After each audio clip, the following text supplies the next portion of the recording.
ತಾಲೂಕು ವಿಜಯನಗರ ಜಿಲ್ಲೆ ನಗರದ ಹುಣಸೆ ಗ್ರಾಮಸ್ಥರು ಸರ್ಕಾರಿ ಹಿರಿಯ ಪ್ರಾಥಮಿಕ ಶಾಲೆಯ ಪಕ್ಕದಲ್ಲಿ ಇರುವ ಕೃಷಿ ಜಮೀನಿನಲ್ಲಿ ಜಿಎಸ್ಡಬ್ಲ್ಯೂ ಕಂಪನಿಯು ಅಳವಡಿಸಿರುವ ಗಾಳಿ ವಿದ್ಯುತ್ ಮತ್ತು ಯಂತ್ರಗಳನ್ನು ಗ್ರಾಮಸ್ಥರು ಜಿಂದಾಲ್ ಕಾರ್ಖಾನೆಯ ಅಧಿಕಾರಿಗಳಿಗೆ ಮನವಿ ಪತ್ರವನ್ನು ಸಲ್ಲಿಸಿದರು.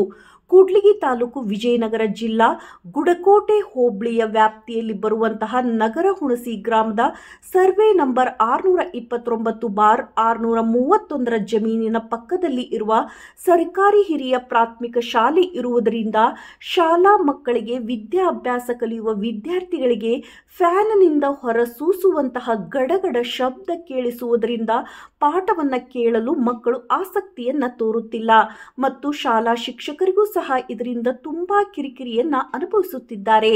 ಇದಲ್ಲದೆ ಮಕ್ಕಳಿಗೆ ವಯಸ್ಸಾದ ವೃದ್ಧರಿಗೆ ರಾತ್ರಿ ಸಮಯದಲ್ಲಿ ಈ ಯಂತ್ರದಿಂದ ಬರುವ ವಿಪರೀತ ಶಬ್ದದಿಂದಾಗಿ ಶಾಲಾ ಮಕ್ಕಳಿಗೆ ತುಂಬಾ ತೊಂದರೆ ಆಗುತ್ತಿದೆ ಮತ್ತು ಹಣದ ಆಸೆಗೆ ಮತ್ತು ಚೌಕಟ್ಟಿನಿಂದ ಕೂಡಿರುವ ಭೂಮಿಯನ್ನು ರೈತರು ಅನ್ನ ನೀಡುವ ಭೂಮಿಗೆ ಗರ್ಸೆಯನ್ನ ಹಾಕಿ ಬಂಜರುಗೊಳಿಸುತ್ತಿದ್ದಾರೆ. ಭೂಮಿಯ ಬಂಜರು ಪ್ರಮಾಣ ಹೆಚ್ಚಾಗುತ್ತಿದ್ದು ಭೂಮಿಯನ್ನು ಕಳೆದುಕೊಂಡರೆ ಮತ್ತೆ ಮರಳಿ ಬರುವುದಿಲ್ಲ. ಕೃಷಿ ತಜ್ಞರು ಇದರಿಂದ ಆತಂಕವನ್ನು ವ್ಯಕ್ತಪಡಿಸಿದ್ದಾರೆ.